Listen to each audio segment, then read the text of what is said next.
Spread.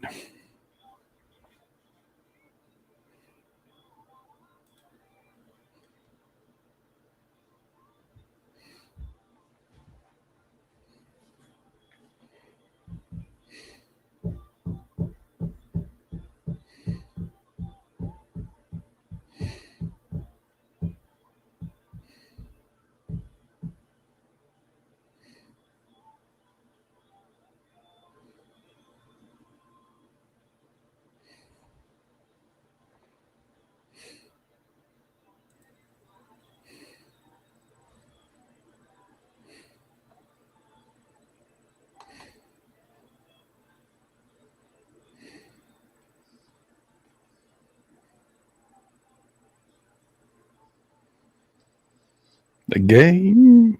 That's right.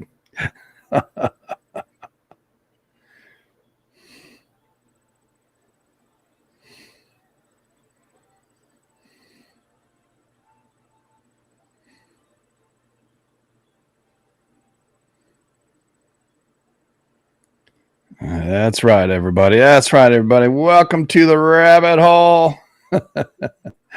Welcome to the rabbit hole. Oh, my land. Yeah, I know. Flutter Girl. Yeah, I got bright lights right above me, so I'm trying to. My eyes are super sensitive right now. I don't know why. I think I've been sitting in the dark here with the computer for too long today. But anyway, we got a good show for you tonight. The topic, the Colombian Connection. Is North America in trouble? That's the subject matter. And what we're going to do is we're going to divide a little bit about the players that are in the northern part of South America, meaning Colombia precisely. The four or five main players that are going to affect the Central America and then all the way up here into the States and even up there in Canada. So we're going to show you that. We're going to lay a foundation first, and then we're going to build upon it. So stay tuned. Don't leave. If you are on YouTube or on Rumble, this is the second attempt tonight. I'm going to delete the other one. But we are, let me do that right there. There you go. We had some technical issues, and it seems that every time we're doing this, there's a technical issue. No technical issues throughout the whole day, just right then. Kind of strange. Probably we'll have to look at some of the things of what's going on. We've been on live now for 16 minutes, but it took a little bit of time to get things going. And notifications, no, I don't send out notifications. I could.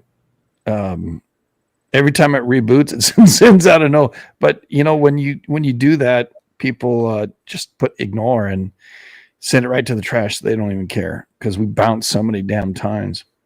Usually we're bouncing because there's an issue with the net. Like right now, it's clear.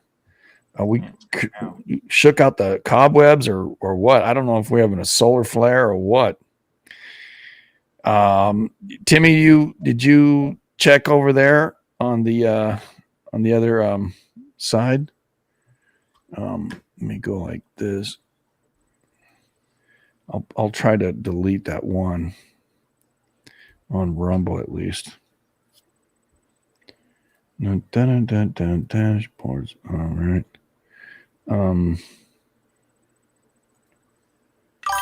My channels. There we go.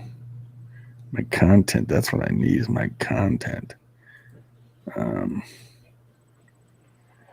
My content. There we go. I don't even see it. 14 minutes ago. I don't know.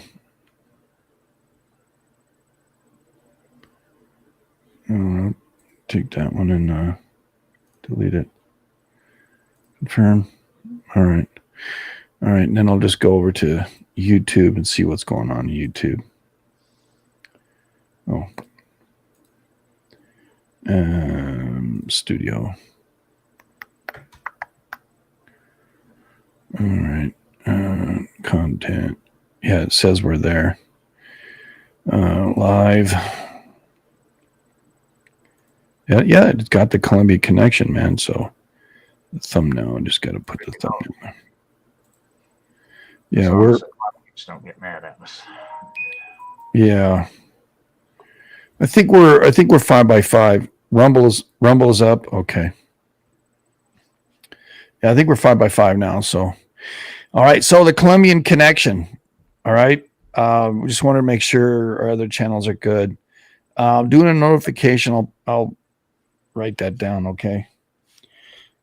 Send notifications.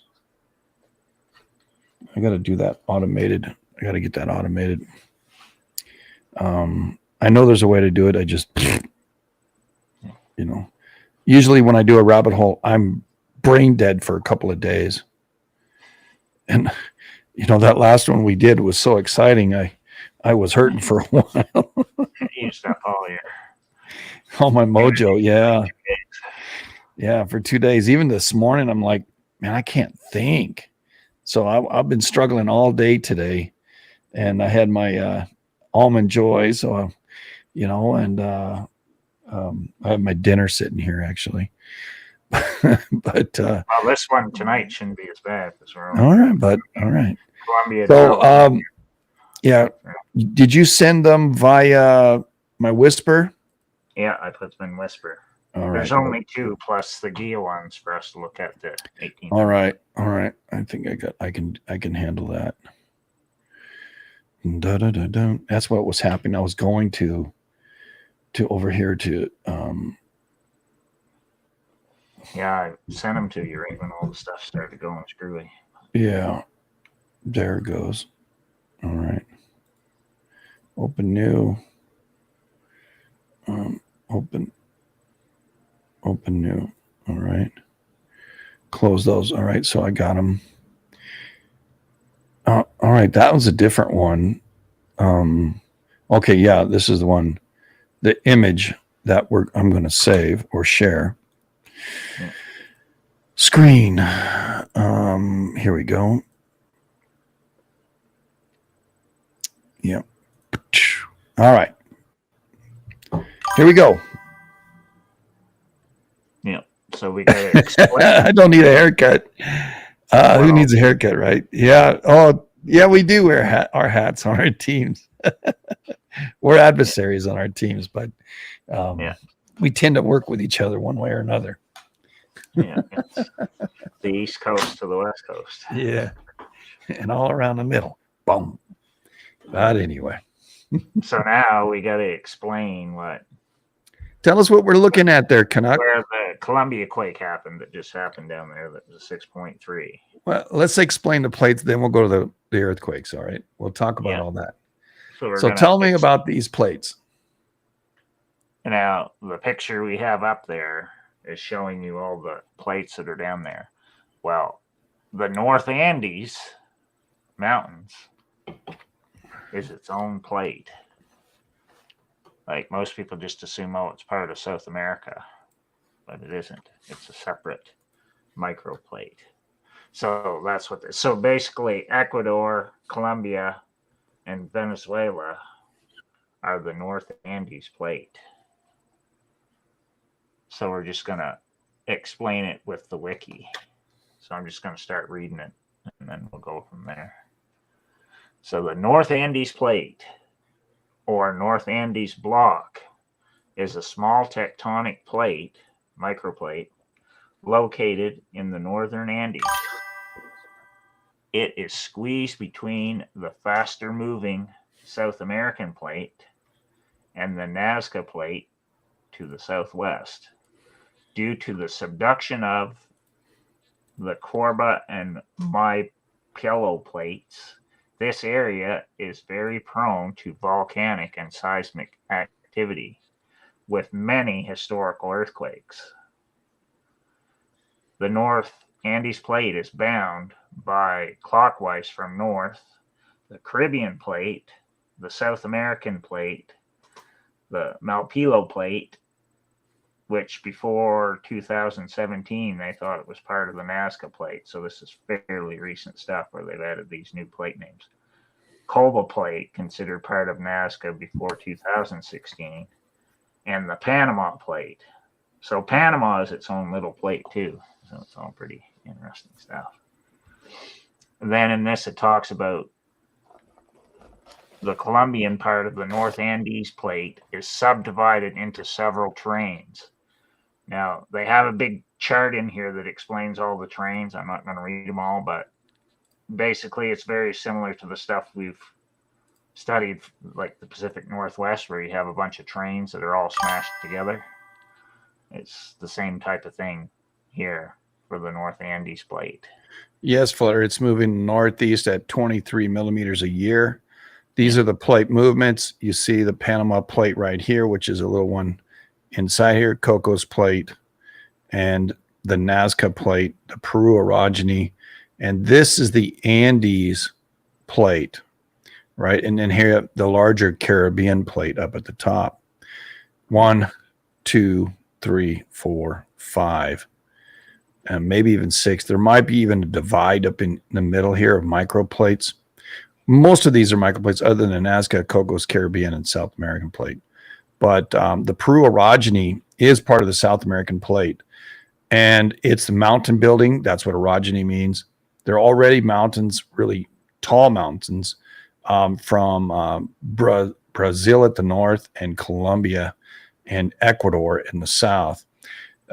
There's a little space right here where Ecuador is, and at the border of Ecuador and Peru. So there's a group of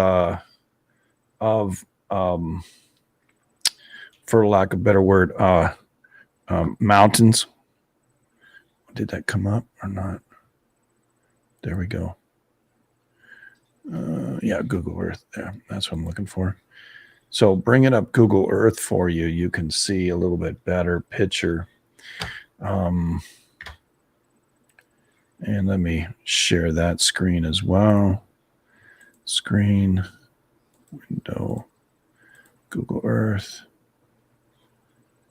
And I'll share that on here as we travel down Google Earth. Down Chiapas, Guatemala, Nicaragua, Salvador, right? This is all Guatemala here. Oh, this is, yeah, Guatemala's right here. Salvador's in the front. Nicaragua back here. I don't know what the hell that one's called. Honduras. All right, that's right. Yeah, Honduras, Costa Rica, and then Panama. Costa Rica, and Panama. And on this out here is the Galapagos Islands. And you have Ecuador, we have Colombia, and Venezuela, not Brazil, but Venezuela. Okay, so these are the nations we're going to talk about, as well as Haiti, DR, and Puerto Rico, and these islands out here. The established plate boundary for this area is quite interesting. We'll divulge that as we go on with showing this one on screen for you, so you can see that. Yeah. So there's only 2 paragraphs here for the tectonics part, so I'll just read that and then we'll move on to the quakes. To the good stuff. Yeah. Subduction of the Colba plate underneath the North Andes plate causes frequent earthquakes in the Bucaramanga nest, the most seismically active area in the world. Where is that, by the way? It's up towards the top, I think, of the. Up in the top part here where the little pink is. Yeah. Okay. The Bucaramanga Santa Maria or Santa Marta fault stretches along the plate for more than 600 kilometers from north to south. The plate boundary with the South American plate is most tectonically active along a more than 900 kilometer long mega regional fault system, which they name the Eastern Frontal Fault System. And that's where our 6.3 quake was the other day. All right. On that. Now, there's a bunch of, they divide it all up into segments and give them all a bunch of names, which I'm not going to go into all those names, but that's how they do it. So, but they're all part of the Eastern Frontal Fault System. This fault system extending into Ecuador and Venezuela. So it basically goes from Ecuador, the bottom of Ecuador, all the way up to where Venezuela is at the top. All along the northern Andes, separates the trains from the North Andes plate. So there's a whole bunch of trains that this is part of, which we're not going to go into all the names of them or we'd be here for days. But anyway, the accreted terrains of the North Andes plate represent a complex geologic history. There have been 2 instances of intra-oceanic arcs colliding with the continent. So this is like the same story we're getting in the Pacific Northwest. The first of these events, which took place from 90 to 65 million years ago, involved the subduction of an intra-oceanic arc beneath the South American North Andes plate. This subduction led to margin parallel strike-slip motion and shortening across the entire region. The second major collision occurred approximately 12 million years ago during the Miocene. This event involved closing a 1,200 kilometer wide Middle Eocene seaway and docking the Panama Arc with South America. So Panama joined on to South America. Right. I've got an image I'm bringing up for you right now. Yeah. This second collision event also accelerated strike-slip faulting along the North Andes margin. reconstruction studies of the area illustrate the complex dynamics of the tectonically active North Andes plate margin. So to simplify, it got added onto South America, and now South America bumps into it, which to me makes sense because we had the big Drake Passage quake down at the bottom. So it's smashing South America into that North Andes plate. So now you have it acting up. So that part is pretty straightforward to understand, I think. Yeah, each of these plates here, plate movement, part uplift. Uplift is part of that. This island region, this igneous province that's right out here, and these ones out here. So they're saying it had a big waterway there on the inside, like the west coast of North America, right? Same thing. Or seaway. Yeah, there was a seaway through North America as well that closed up. Yeah. So these mountains, although they show mountains now, were not mountains until the collision happened.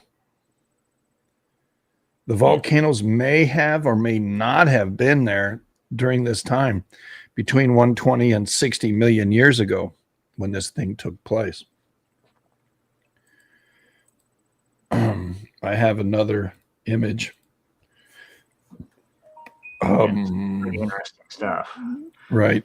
I think that's the same reason why all the geos from South America are up here studying all the stuff in North America, because they're trying to see how it's right. They're trying to, what they do in this kind of thing that we do out here is we read other people's stuff, and then from that extrapolate and apply it to the area of our own study to try to find out what model works.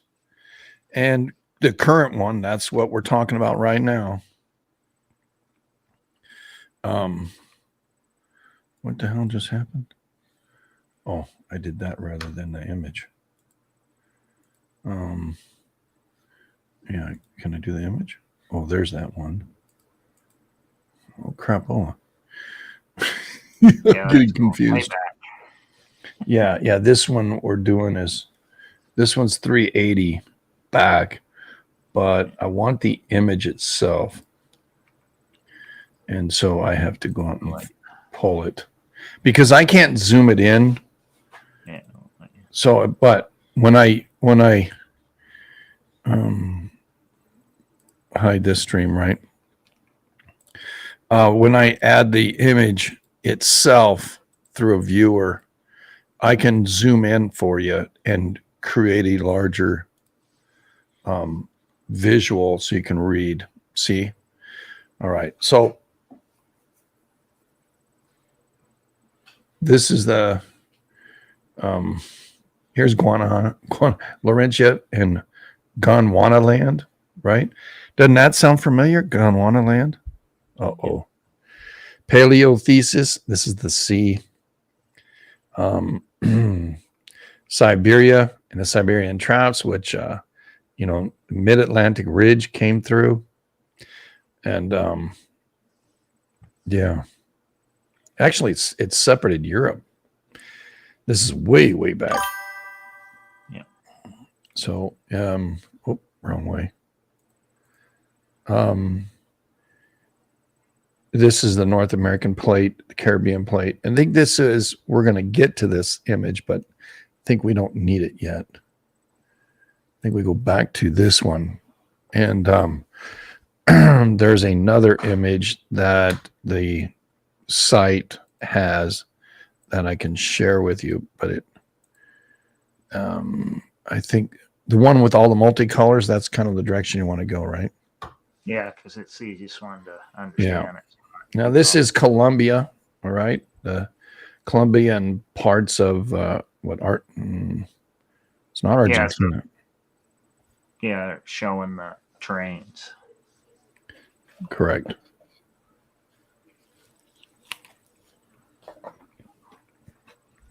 All smashed together. Colombian Nuna is way back. That's one of the one of Here's the 65 million years, and here's 120 million years back. So who knows how it happened? and then we'll come up to present time after this. All right.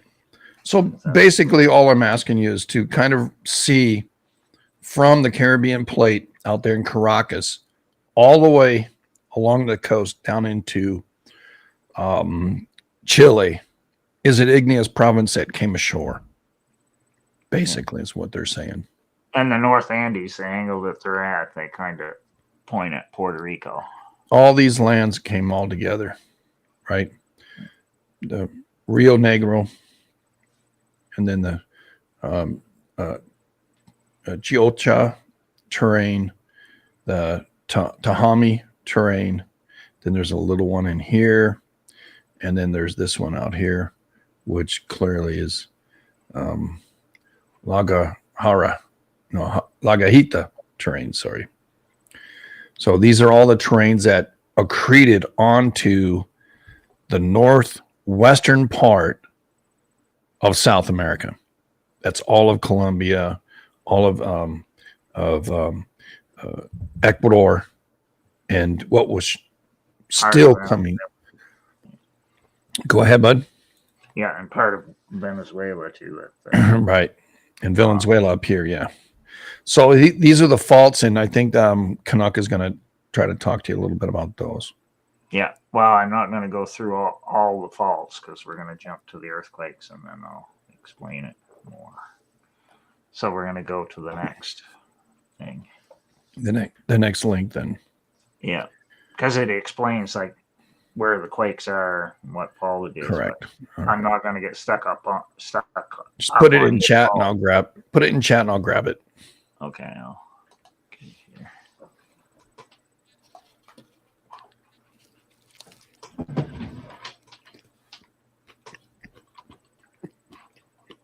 And put it in.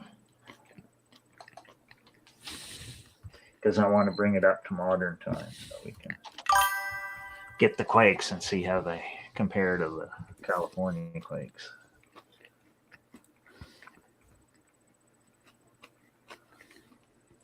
Well, it's drifting, but at different rates. Right. I don't think the drifting is drifting as you would use the word drifting. Yeah. They're actually being on the plates themselves. They're not drifting. They're just moving, being pushed and pulled and shoved. And being added on, going under, whatever.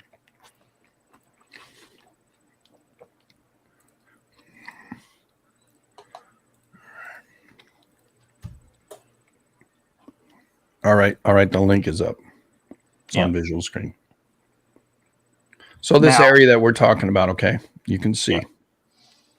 Now, for what we're going to do for the rest of tonight, we're focusing on quakes, not only in Colombia itself, but that were felt in Colombia, because it relates to the whole North Andes microplate.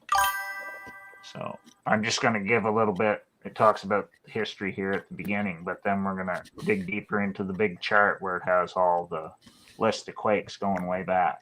And we're going to see if there's any connection between that and big quakes in California. So that's what we're going to do tonight. This is a list of earthquakes in Colombia. Colombia is a seismically active country and has a large seismic risk in many areas of the territory due to its location at the boundaries of the Panama Caribbean North Andes, where most earthquakes occur is actually on the North Andes plate, and South American plates along the Pacific Ring of Fire. The southeastern and extreme eastern portions of Colombia are not as seismically active as the rest of the country. The first historically rigid earthquake felt in Colombia occurred on September 11, 1530, around 10 a.m., probably with the epicenter near Cumaná, Venezuela. So the big Venezuelan quakes, they feel in Colombia. The earthquake was documented by Gonzalo Fernandez de Oviedo y Valdez. quite the name. In his work, La Historia General de las Indias by Friar Bartolome de las Casas in his book Historia de las Indias. The first documented earthquake with its epicenter in present-day Colombia territory took place in 1566. So this is like going way back.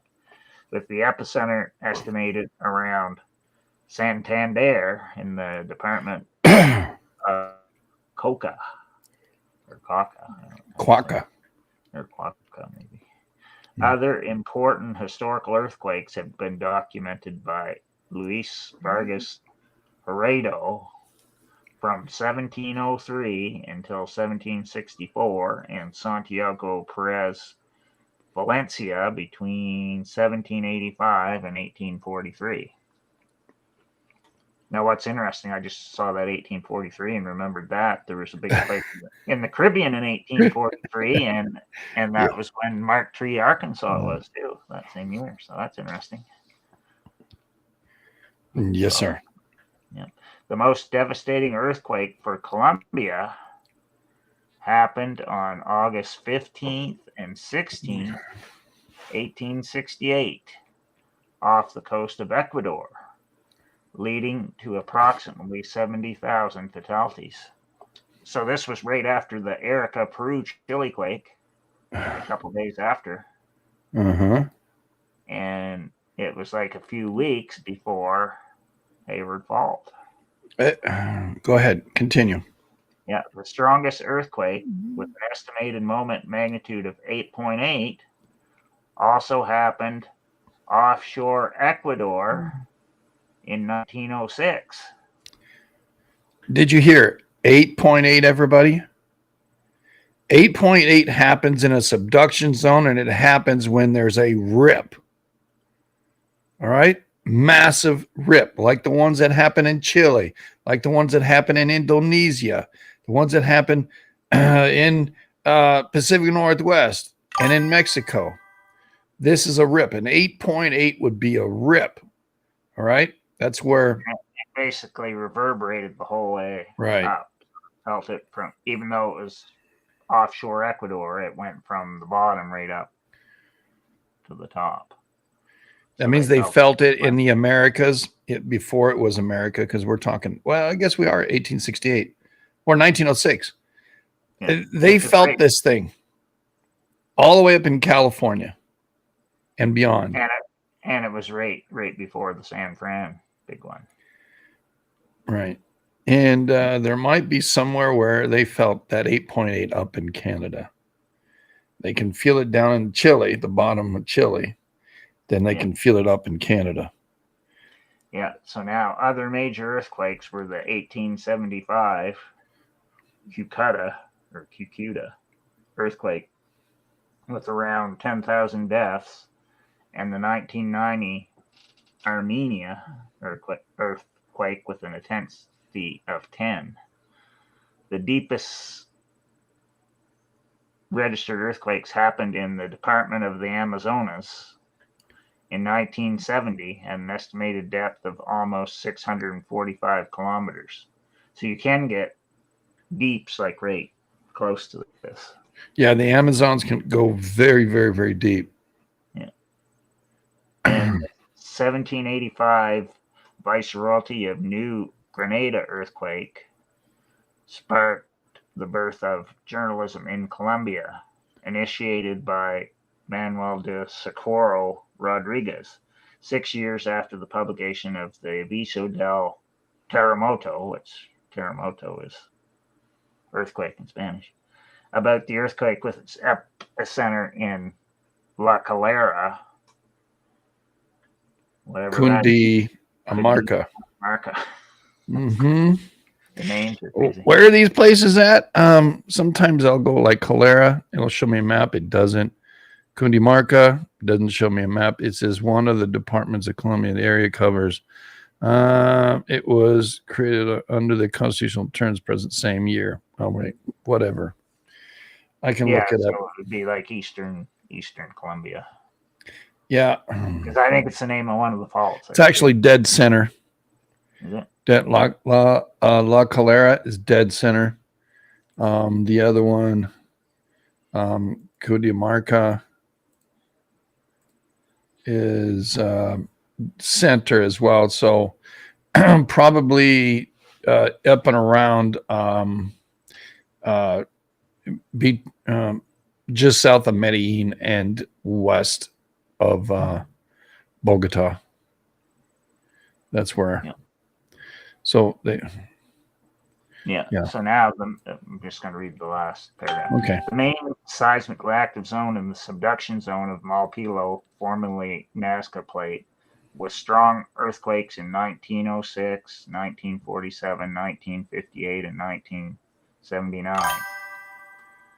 The most active onshore fault systems are the 674 kilometers, 419-mile Bucaramanga Santa Marta Fault, with earthquakes frequently occurring at Bucaramanga Nest and around Aratoca, Santander. The 697.4 kilometers, 433.3 mile Romero Fault System in the Central Ranges, and in 1983 and Armenia 1999 quakes, and the 921.4 kilometer, 572 mile long Eastern Frontal System in the Eastern Ranges, which is where we just had the 6.3. Other strong earthquakes are associated with the Marindo, magnitude 7.2, 1992, Irlanda, magnitude 6.8, 94, In the front. Kura, magnitude 6.7, 1952. All these dates we're going to go over again. Right. We're going to match them up with California quakes. Bahia Solano, magnitude 6.5, It's on the coast. 1970. And Mutada Faults, magnitude 6 in 2016. Again. That's great. So what he's showing us so far is quakes along this series of mountains right here, quakes along this series of mountains, and a few even in the shallows going this way. The last one was right here. So we had several earthquakes on either side of this, several earthquakes on the other side of this, and up in here, as being the major quakes in that's the Mutada Fault. Okay. So what I was doing was trying to find out where the hell these things are. They have a map of each one of these, and they don't even work. Yeah, sometimes they don't. Yeah. Like, I don't know why they like do it that. says where they are, like once you get Right. a long list, but And you can see it's up you can see it's up in the north part of the area we're talking about, the mountains. And then another one, that's April 3rd, 1646, Muzo. And it didn't say 9 on the moment scale. The next one, 1743, was 6.3-ish, and it was just south of that. 1785 in La Caleta, North Andes, 6.9, as it's just still moving south. 7.7, November of 1827. 7.7, at a little bit less, probably semi-equal with Bogota, it looks like. And then we get down in the southern part, 1834. We had another 7, another 6.3, 6.7 in the equatorial Colombia border in 1868. 1875, we had in Quata, it had a 7.5 or better. Way up in the north on the border of, well, that's probably what Venezuela, right? At the north. So it was definitely in Venezuela, right near the border of Colombia. 1906, Malpito just offshore, near the Galapagos, 8.8 to 8.6. That's the biggest one we've talked about. 1906, everybody. January 31st, everybody. Anyway, August 31st in 1917, another 7.3 up in the middle near Bogota, and or probably more adjacent or eastward for Medellin, the two main cities of Colombia. In 1952, North Andes again, another, but this one's closer on the shore out here. And that one is 1952 at 6.75. Now we have again down the Ecuadorian Colombian border, 1958, we had a 7.8, right? So 52, we had only a 6.75, like what we just had. What was it at 6.6, and then they dropped it to a 6.2. So we can even take a look at the moment scale versus the, other seismic scale. January 1958, that's where the 7.678 hit again. 1962, very unique. 1962, what else happened? 6.8 in the northern part of the Andes. Again, we're talking this region right here, northern part of the Andes. And that's the 7.2 again, February 67, 7.2, and don't know where the hell that is. Right there. That's the bottom of the Andes. This one here in 67 was 6.8. That would be at the bottom again. And I do believe if we went looking like this, you'll see down here this little bump of mountains. And that might be there, but I think it's down here in the south. Now they just made it so much harder trying to tell us where they're at. Instead of the other one, 1970 and another 8.8 to 7.7. Oh my gosh, that's huge. Yeah, Columbia quake. And we're going to go through all these years, starting from the 1800s, and see if they match up with California quakes. A bunch. Here's Ecuador. Here's Peru. This is at the border, down in the border. So at the very bottom, if I did terrain. Or did satellite might work better. You can see the mountains out here. This is well interior. It's still in Colombia, on the Peruvian, Ecuadorian, Venezuela, and even probably Brazil border, right? Not far from everybody. The entire area felt this. It's a big, huge quake. We've had down here in Peru, big quakes in the Amazonia. This is another one of those, which again proves this kind of accretionary wedge that came in, and it had a waterway. So like the 706 line, this is also a line, but the other one's gone because it was all accreted. So the sea actually dove in that direction. So this is the mountain ranges we're talking about. Big giant quakes down here. This 8.8 is right about down here. Again, on the interior side of this subduction zone out here, and then up along this region up here as well. Microplate. This is all a couple of microplates, all added to one, because we can't differentiate dirt, right? So that's what he's saying. And that list of earthquakes.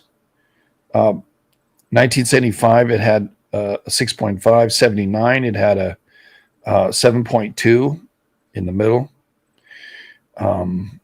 In 1983, 5.5. 1987, 7.2, 6.60 to 7.2, right in the middle of the Andes.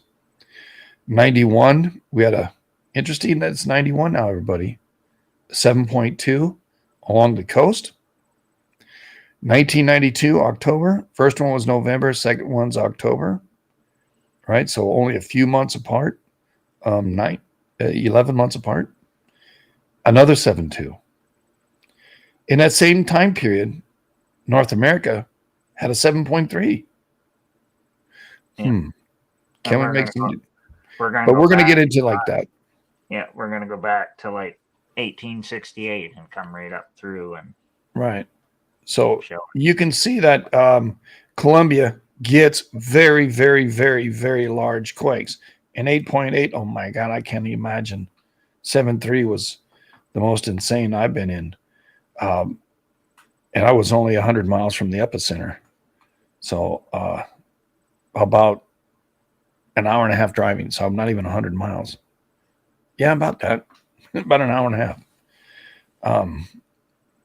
And that shook way more than Ridgecrest. Ridgecrest was 250 miles. And Ridgecrest wasn't as strong. But Landers was massive. And Big Bear went at the same time. And prior to that was an interesting quake out in the gap that goes between the mountains and Joshua Tree. So Joshua Tree now is seen as a precursor to the Landers and Big Bear quake. And that was the first time they ever thought of one fault kicking off another fault. They didn't believe it could exist. That was the first time they looked into it. And now Ridgecrest really solidified their thinking. So that's a little history. But yeah. So you can see it rock and rolls, right? And June 8th, 2025, we had a 6.3. Yeah, which is the current one. And that's right here. Here's Bogota, the eastern edge of the mountains off of Bogota. Yeah. Right. So we're going to go back to 1868 and work our way up. So in 1868, you had this 6.3 and 6.7 down there, August 15th and 16, 1868. Well, earlier that year, we had the 7.9 at Hawaii when Kilauea and Mauna Loa erupted. I think it was like April, May of 1868. Then you had the big Arica, Peru, it was at that time. Arica is now in Chile, northern Chile. There was a 9 there a day or two before these August 15th and 16th quakes in Colombia. And eventually by October that year, that was when the Hayward Fault quake was 6.8. And that was in 1868. 68. So Ecuador, Colombia were all acting up right before the Hayward Fault quake. So then I went to 1875 and I said, well, I couldn't think of quakes happening in California that year right off. We had 1872. Yeah, 1872, but that would have been before. Right. 1875. So when I did my search, because I just did it on the phone, I wanted to find out like if there was any notable quakes in California in 1875. So the first one it told me in September 1875, a magnitude 5.8 earthquake struck southeast of Eureka, California. Up in the north. Yeah, with an intensity of 7. And it says, well, this event is listed among significant historical quakes in the Pacific Northwest, since they felt it. Mm-hmm. Oregon as well. No, so they gave me another list of other quakes that happened in 1875. So the first one they gave me in that list was January 24th, 1875. There was a 6.0 in Honey Lake. Where's that? That's up by, I think it's northern California, but it's up like where the fires were there a couple of years ago. The DR just rock and rolled. I don't see a size, but 4.4. All right. Also in February, all right, Jalisco, Mexico. Yeah. Right? 7.1. So okay. That happened in February 11th of 1875. Yeah. And then the next big quake in California that year was November 15th, 1875, 6.25. And it said location Imperial Valley to Colorado River Delta. So that's right. That's down in the south. So you're talking Brawley area. Also in March of 1875, Colima, Mexico popped. Yeah. Doesn't say a size, but Suarez G of 2006 microseismic study of Mexican earthquakes found a report from Geophysica Volcanologia Milano 150 paper. All right, so it's there. They don't have a size to it, but a large quake happened in Colima, Mexico, which is just north or just south of Jalisco. That happened in February. So February had two Central American earthquakes. And let me show you. Central Mexico quakes. Okay. Right here on this border. What we have here going up is the, JDF, or not JDF, but the East Pacific Rise. Every time this area goes up, we have earthquakes in Baja California and in California itself. So big quakes happening here, big quakes happening in California as well, up in the north and the south. So I just supported your quakes that you had in November and in January? Yep. So it was all acting up that year, right up into Colombia, all the way to North California, from Mexico to North California. Colombia, it happened in May, right? So more pressure being shoved north. There's the lake that he was talking about. This is a 7.3. So 2 big quakes here, another quake here, and the quakes are happening up in California. The entire area is lit up. We do have Papua, Indonesia, Loyalty Islands, Vanuatu again, Indonesia, Turkey. I don't know where Anciba Faults is.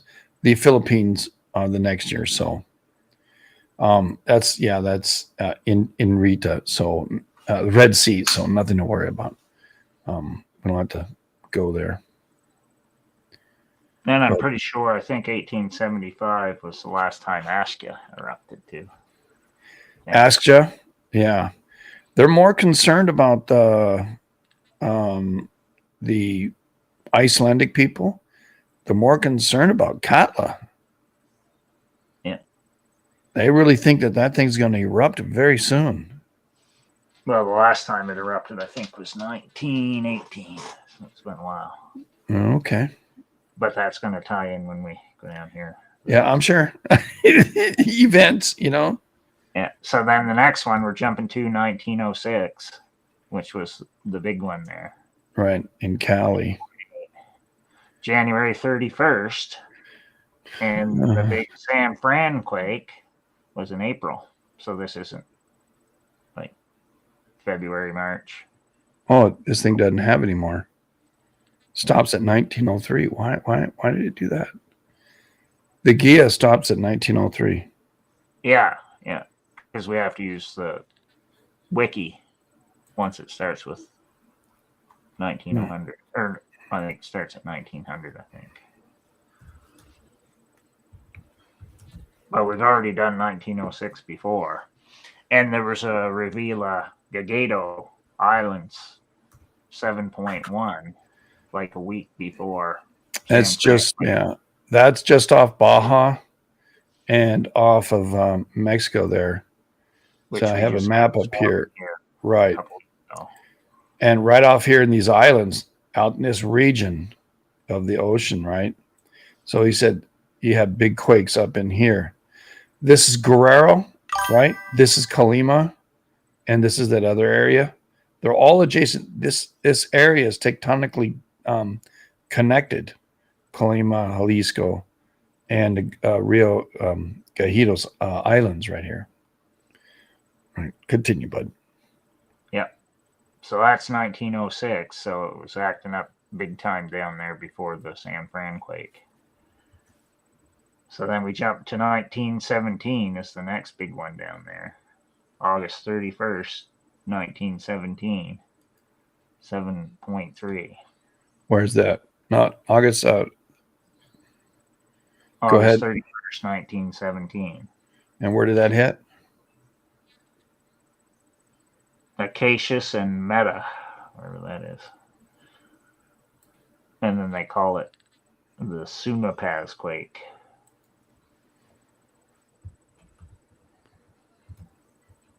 And it was a 7.3, seismic intensity 7. Wow. So that was like towards the end of the summer. Well, I already know what happened in California in 1918. Oh, okay, yeah. 7.3. That's in the north. One of the big San Jacinto quakes was that year. Right. So we're talking about Colombia. So out there by Bucamarca right here, right? This quake happened in 1917 out there, just under the bump. So it's hard to say. We'd have to look at the end of 1917 to see if we had any big quakes coming up. I know there was big quakes in California in 1918. Big push along these mountain range right here, okay? Big push up against it. Driving this mountain up higher, right? Here's Merida right here. Driving it up higher, right? That's because this doesn't act the same as this. It's overriding it.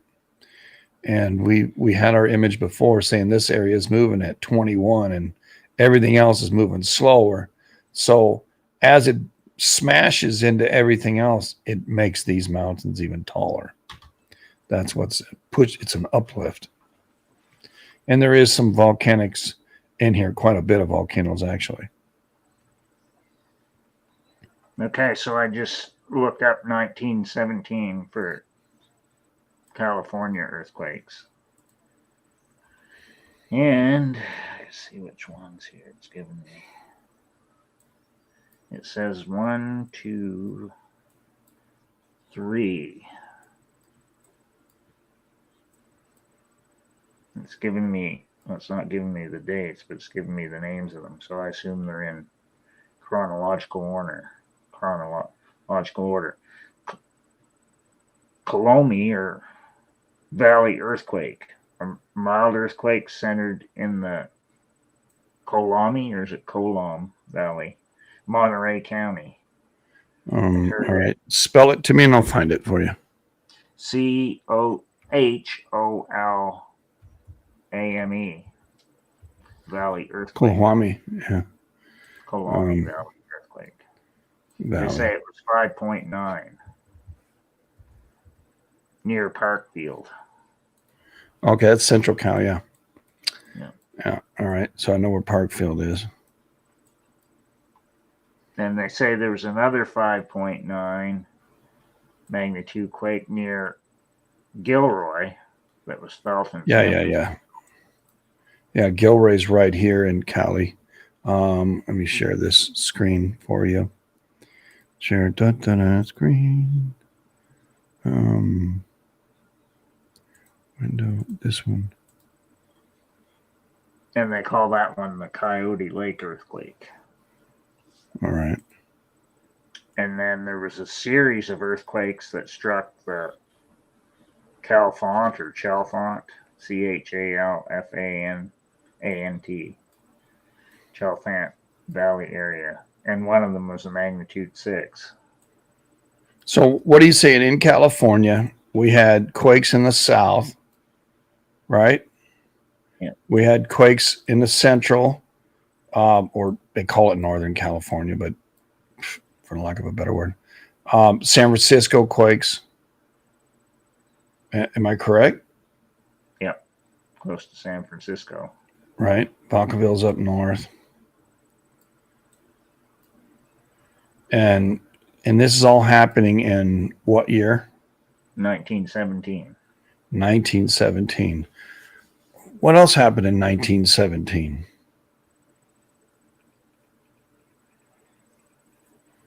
Oh, it was World War One.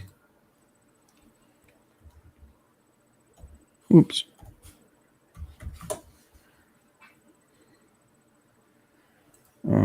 Events.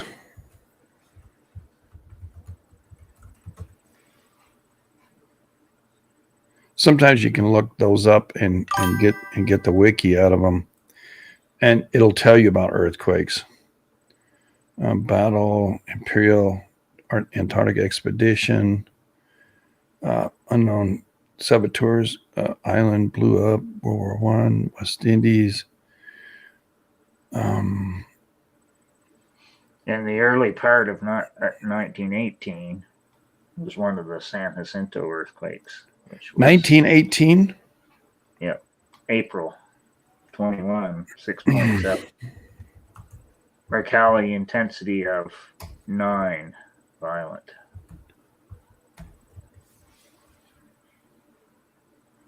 So this all the stuff we just mentioned would be within a year of this Columbia quake. A list of earthquakes 19, list earthquakes in Puerto Rico and the Virgin Islands, list earthquakes in the Caribbean. Yeah, I think there was a big quake in 1918 in Puerto Rico, yes, sir. Just off the coast, it was a 7.1. Yeah. Massive tsunami. Came in 4 to 7 minutes after the shock. Waves were estimated 19 feet, 20 feet, 15 feet. I think there was a Vancouver Island quake in 18 too.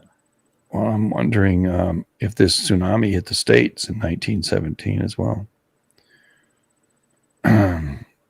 Probably they didn't even know it. Well, I don't know which side of PR it was on. On the north. Was it on the north? Maybe Cuba would have blocked it.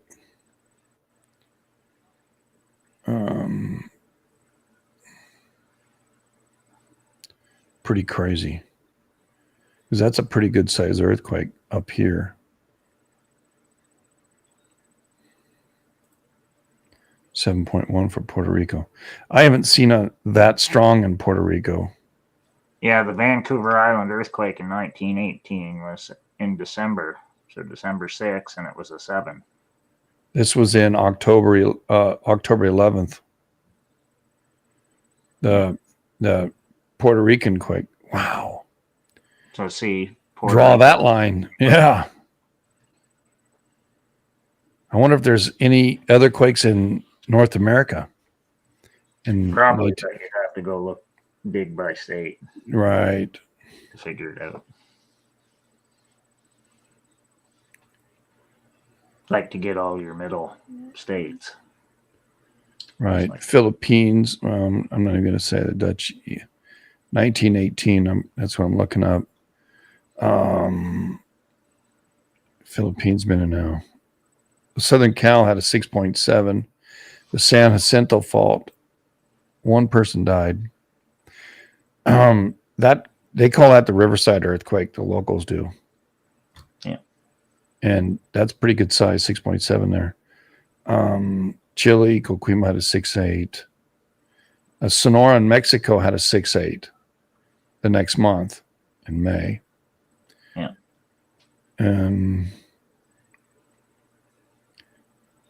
Northern Cal had a 6.4 the next following month. There's good old Greece, 6.5. Can't see how it all. Philippines were they had an 8.3. They were rocking all that year. Baton Island, Puerto Rico, there's the 7.1, Puerto Rico. El Salvador had a 6.6 right after. Chile had a 7.8. Canada had a 6.8. Vancouver Island. Yeah. And that happened in December. So Chile pumped. The Canadian one says it was 7, but yeah. USGS is down. Hey, whatever. I don't know where they got their source from it. Let me see. Vancouver quake. 7.2. All right. So 7.2 Vancouver, right? Right in the middle.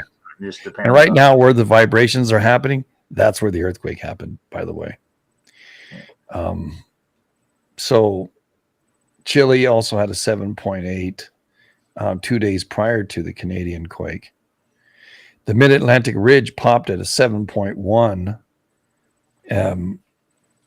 on the 2nd of December. So interesting. Bunch of movement happened. The weakest parts popped.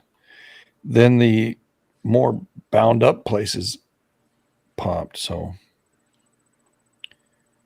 the 2.8s happened in Russia, was the Kuril Islands, and the Philippines, Mindanao, both had 8s. Yeah. So now we're going to jump to 1936. 1936. All right. Yeah. So tell me about what you're seeing in Colombia. So the Colombia quake in 1936 was January 9 in Taqueras, where I don't know where that is. No department. North Andes, and it was it's northeast of the northeast corner. 7-ish with seismic intensity 8. So that's pretty strong. Yeah. Argentina popped right after that at 6.7. Yeah. Let me see if it moved up north. Nothing in February, March. Nothing. Argentina again 6 in May. Let me see. Peru 6. Argentina 6.2. June. Bolivia 6. July. Peru 6. Chile 7.5. Milton, Freewater, Oregon 5.8. Yeah, I'm going to talk about that one because it's pretty interesting. Okay, go ahead. Yeah, so I just did a search for 1936 quakes in California because I just wanted to see if it showed me anything. So it said in 1936, several significant earthquakes occurred in California, including a series of quakes near Lassen Peak. So there was a big quake swarm at Lassen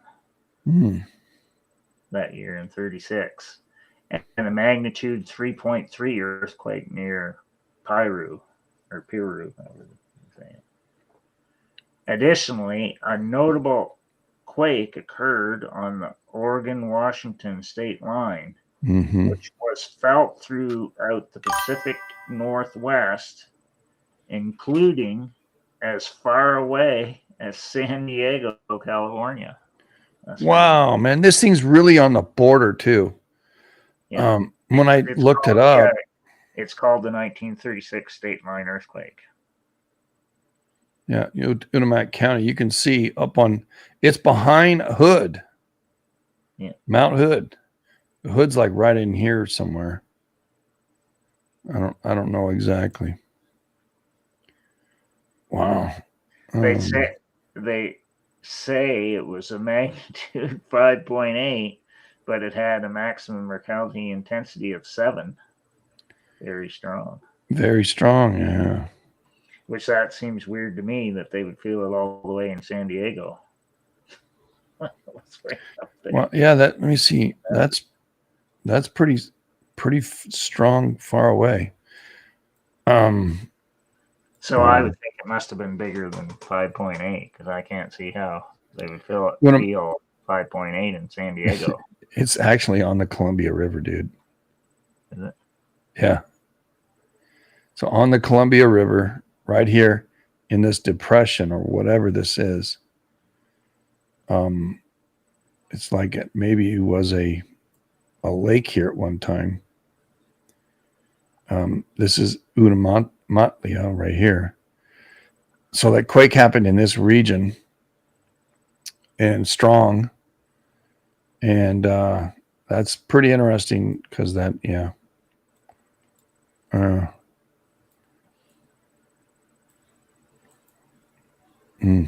Interesting.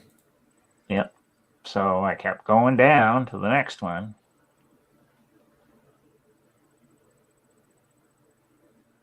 Which was 1952, February 14th. Takura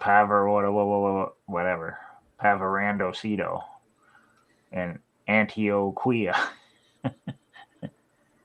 Where? What months? It was February 14th. Peru, Nicaragua. And it was 6.75. Well, they don't have it, not in February, but on our list that you said you have it, right? They're calling in a Puno region had a 6.9 on February 26. Nicaragua also had a 6 on that same month. So it was coming up. Yeah. So what day did you have on that quake? February 14, it said. All right. So that's only a few days before. So what was the size?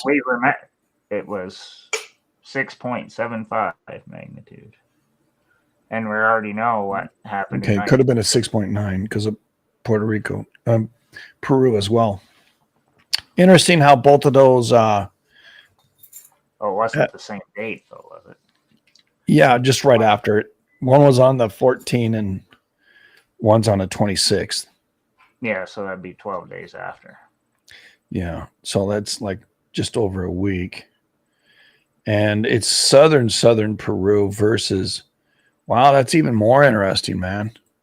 Yeah, and we already know what other big quake was in 52. Yeah, not Riverside, but Tajon. Yeah. So Peruvian quake is down here. June, I think. And the Colombian quake,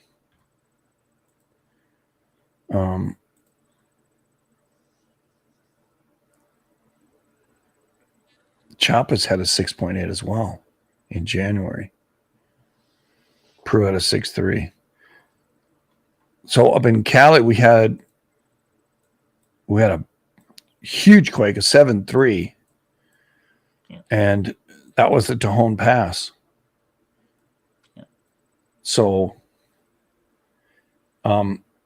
that's only the second largest quake, other than the 1906 and Owens Valley. Both of those were 8s. So this is one of the next level down at 7.3s that California's had. The other one being Landers, Ridgecrest, and the others. We've had 7.1s, but not 7.3s. These two quakes are pretty strong. We've had plenty of 6.7s. Generally, the inland portion of California has up to 6.7, but doesn't mean that's what it will always be. It can go much higher. We found that out several times. But in the Southern Cal, greater Southern Cal area right here, 6.7 is relatively the highest it'll go. We also had that 6.7 in the Oakland, World Series earthquake. So yeah, well, we'll get to that one. And that one's down here. Yeah. So go ahead again. That's 52. Yeah. So now the next one, we're jumping to 1958. 58. January 19. And they called this one the 1958 Ecuador Colombia quake, and it was 7.8. Interesting, because we had that's an interesting year. The Rat Islands go in January at a 6.5. Peru goes at a 7 on the 15th. Ecuador pops at a 7.6 on the 19th. Ecuador does another one, 6.8 in the Esmeralda province, which is up by Panama, okay, up along the shore. And that's where the Esmeralda fault was, okay? So that's pretty interesting where that's happening. Cook Inlet, Alaska, pops with a 6.4. Pretty strong there for sure. And then I think 58 is the same year as the Latuya Bay. Yeah. I'm getting there. February, Ecuador popped at a 6.9, 6.3, 6.3, all up in that section right next door to Panama. And the Adriatic Islands up in Alaska popped with a 6 on that same time period. So you see Colombia and Alaska bouncing back and forth. Nothing happens in March. April, Central Alaska pops with a 7.1. Boom, Central Alaska. Wow. Gulf of California, 6.3. Ecuador, which is just south of Colombia, does a 6.8, 6.6, 6.1. It's going right. Crazy. Big smackareenies down where in this section down here. Right? In this section right here. This earthquake, the big earthquake happened right there. Now we got Ecuador right here. Bing, bing, bing, bing. Right? Big quakes. And Peru pops with a 6.3 right after. Chile does a 6 right after. May, Argentina goes 6.4, 6.6, 6.8. The Fox Islands up in Alaska do 6.4. Peru, the Amazons, interior of Peru, 6.2. Fox Islands again, 6.1, 6.1. Let me show you where that is, by the way. Fox Islands. Up in here. All right? So they're up in here.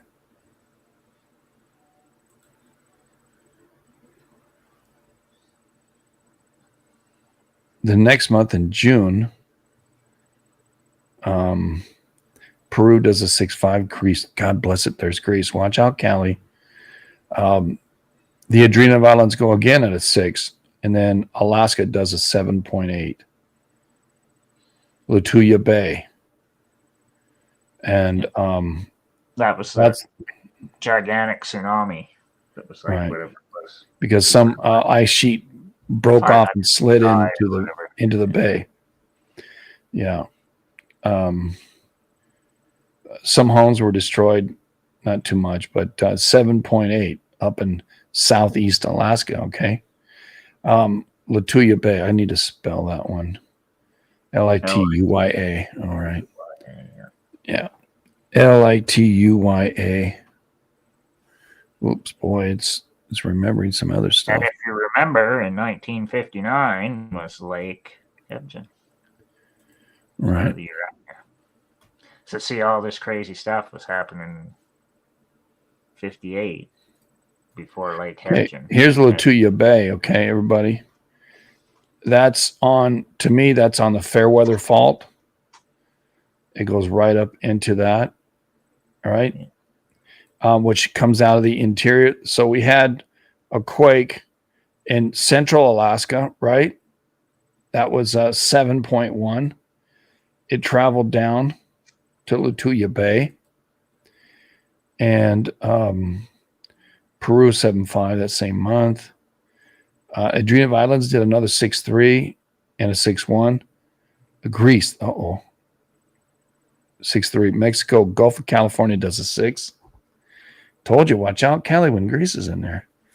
Chiapas, Mexico does a 6.2. Chile 6.8 in October. Rat Islands does a 6.6. Argentina 6. And then November. Nothing for us. December.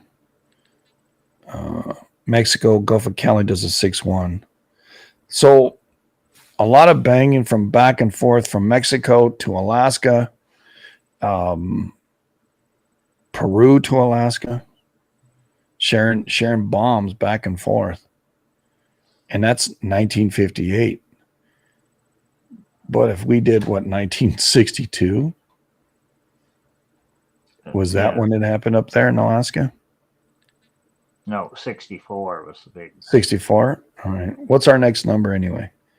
The next one is 1962, July 30th.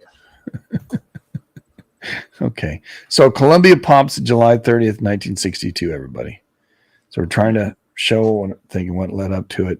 The DR had a 6.5. Wow, that's really interesting. That is real interesting, the DR. Cali had a bunch of 5s that year. Crete had it. Chile had a 7.1.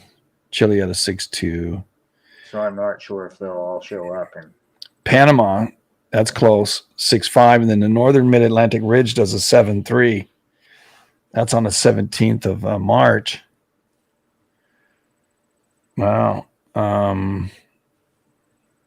Chile does another 6.2, but yeah. So we had the DR and the northern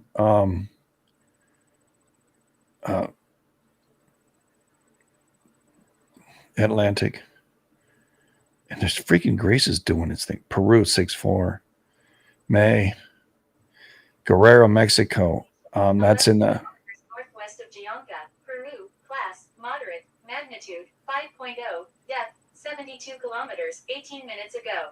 Peru. Hey, we say it. We've eaten our candies too. Or yeah, I ate candies. You didn't. Guerrero pots with 2 huge quakes, 6.8 and 6.0. Guerrero being this portion of Mexico, Oaxaca, Guerrero, Michoacan, Colima,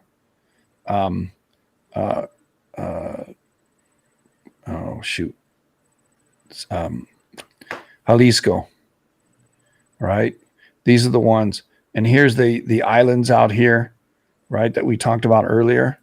This is the Gulf.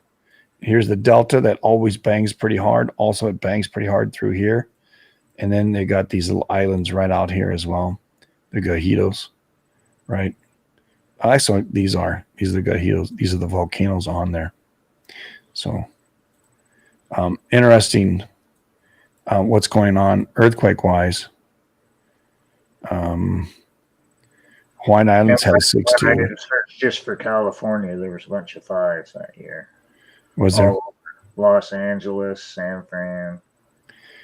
Yeah, Colombia popped July 6.5. Panama had a 7.2 right before it, 4 days south of Panama. So that's on the border. So that's in it. Chaco. I don't know where Chaco. Let me see where that is. Yeah, right on the border of Panama. So it makes sense. Panama pops 6.2. Colombia responds with a 6.5 because they're interconnected on that frontal zone. And we showed you the map of that before. the fault system.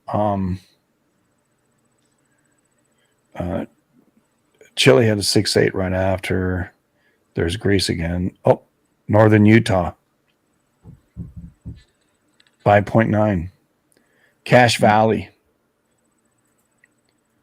right down here. These are all the earthquakes at significant earthquakes in the area. And we're at what, 1962. Yeah, 63. You can see the chalice were going crazy. 62, I don't know. Yeah, it's up here. Yeah, 60, 63, right up in here. So 1916 right there. Smith's Ferry, that happened in 24. Then everything has jumped over to the Stanley side, or the Bitterroot, or the Sawtooth Mountains. And then the latest quakes, they've actually moved east over to Clayton on this side, and which is the other side of the chalice. So both sides right now, currently in our days, both sides are banging of the Chalice Mountains. Yeah, and you're going Pretty to see interesting. it does that too when we go down farther. Okay. We're in 67, so there's next. So there was two big quakes in Colombia in 67. One on February 9, which was a 7.2. Well, they got it in February, yeah. 7.0 here. Southern Colombia, down where that we talked about an 8 that happened down in the south, on the border of Ecuador. Then Ecuador popped right after with a 6. Boy, I couldn't get that out. Yeah. In May, July 29, there's Chile. 6.8 in Colombia too. Bucaramanga.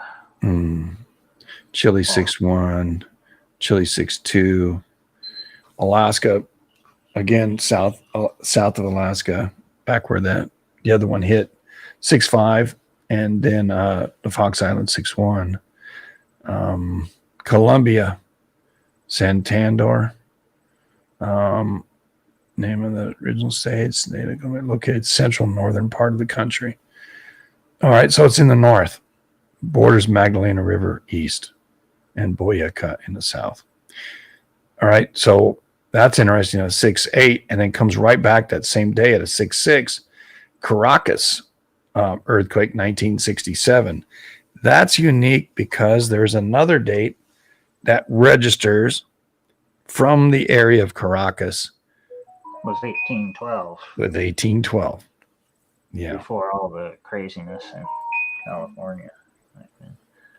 So, which they didn't have that one on this list, but right. If you read about it, they felt it all the way down in Colombia because it was up by Caracas, but it reverberated down the mountains because it's so big, 7.7. Peru later had a 7, Argentina 6.7, Chile had a 6.2. And Costa Rica came back with a 6.2, Nicaragua 7.1. 68, so the year after this was the big Borrego. Well, there's another Ecuador, and that came up 6.1, and Chile 6.3. And so in that year, couple of big giant quakes, Panama and Colombia, and it reverberated back and forth to Chile and back, and so even Ecuador came in late that year, banging away, and Chile just never stopped. Came in with another 7.3, 6.7, 6.3 of that year. But we're going to 1968 right now. Yeah, because that was that spring that year, April 8th, was the 1968 Borrego Mountain 6 point whatever it was. All right, Nicaragua's going small. Early 1968. Chile had a 6.4. Nothing February. And nothing March. Nothing that's on the list. These are just on my list. Okay. Southern Cal bumped with a 6.6. Borrego Mountains, which is in the southern part of California. Borrego Springs is the transfer from the Elsinore Fault over to the San Jacinto Fault, and Borrego is right up and through here, right up and through here. The Anza Gap, Borrego Springs, earthquakes transfer constantly over those two areas. I don't know why that is that happens, but it's real weird. They'll come up here, all of a sudden they'll go and continue up San Jacinto off of the Elsinore Fault. Kind of really weird. And that's what he's saying here. 1968 Borrego Mountain, 6.6. So Michoacan, Mexico, it's central Mexico, had a 6.1. Western Shore, that is. Looks like a Nankai Trough went that same year, 1968. Well, that's crazy. Yep. So now we want to jump to 1970. Guerrero. All right, home. Peru. Japan region. Oh, now Class, Easy Island. moderate, magnitude 5.0, depth 35 kilometers. Okay, well, there's the first two fives we've had all day, it seemed. Yeah. Waits for the rabbit hole because we're setting them off. 1968. Oaxaca popped with a 7.3. I mean, all of Mexico was banging that in 1963, bud. All of Mexico. Yeah. And Peru was very light. Yeah, Mexico's banging. We need to jump to 1970 next. All right. Northern Alaska did a 6.7. It's just going to tie in with you pretty. Valenzuela 6.1. So Southern Alaska 6.3. All right. So you want 1970 now. Yeah. So there's two big quakes that affected Colombia in 1970. First one was July 31, and it was that deep one that it mentioned before in the Amazonas. Oh, yeah. Magnitude 8 at 644.8 kilometers deep. March. Crazy. And, so that was July 31st, 1970. Oh, April. Yeah. Gulf of Alaska. And then there was another big one that same year, 1970, September 26th, 1970 Bahia Solano quake, it's called, 6.5. Yeah, Peru had an 8 in May, 7.98. In June, Peru's still going off. Chile's going off. Argentina's going off. All 7s.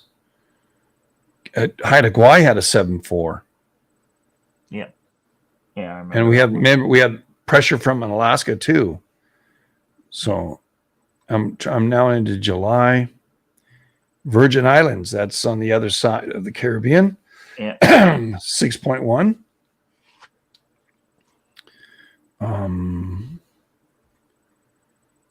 Colombia, 8.0. Oh my God. That's the one in the south, right? Yeah, that's the deep one. Yeah. The 644 point deep one. So in 1968, was it that Colombia and the Ecuador border popped? Now we have one in 1970. Yeah. And Mexico was going strong and heavy. Bang, bang, bang, bang, bang, bang. Alaska was too, due to the events that were up there from 68 through 70, but also I think from early on of Latuya Bay. I think it's calmed down substantially up there, but I'm not sure because I don't see a whole lot. Nicaragua went 6.5, Alaska again 6. I don't care about that. Oh, no, nothing there. Colombia. Again, September did 6.6, 6.5. 2 people were injured. 104 homes were destroyed. Yeah. So,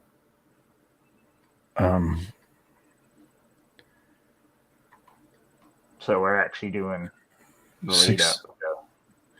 Yeah. Quake knocked you out bad. Yeah. 71. Yeah. Yeah. This is what broke my interest in, or made my interest in earthquakes the next year.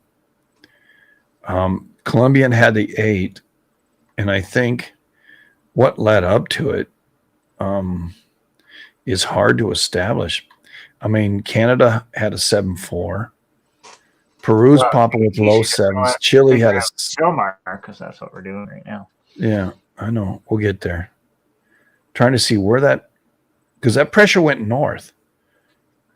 And what led into it was Peruvian's quake that led into the Colombian quake.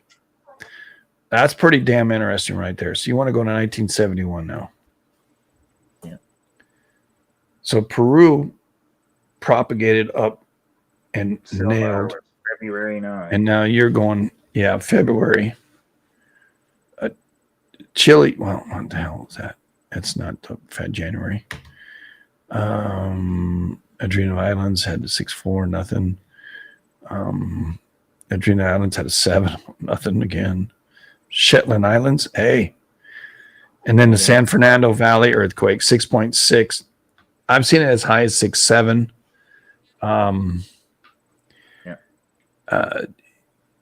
I was did the lead 40, 50, call it 60 miles away when that thing hit. And yeah, it knocked me out of my bunk bed. I wasn't quite 6 yet. I was still 5.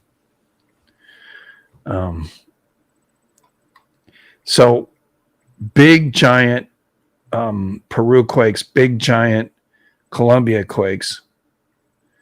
Mexico kicks it off the year before. And Colombia has a big quake as well. And Mexico kind of went quiet this year so far.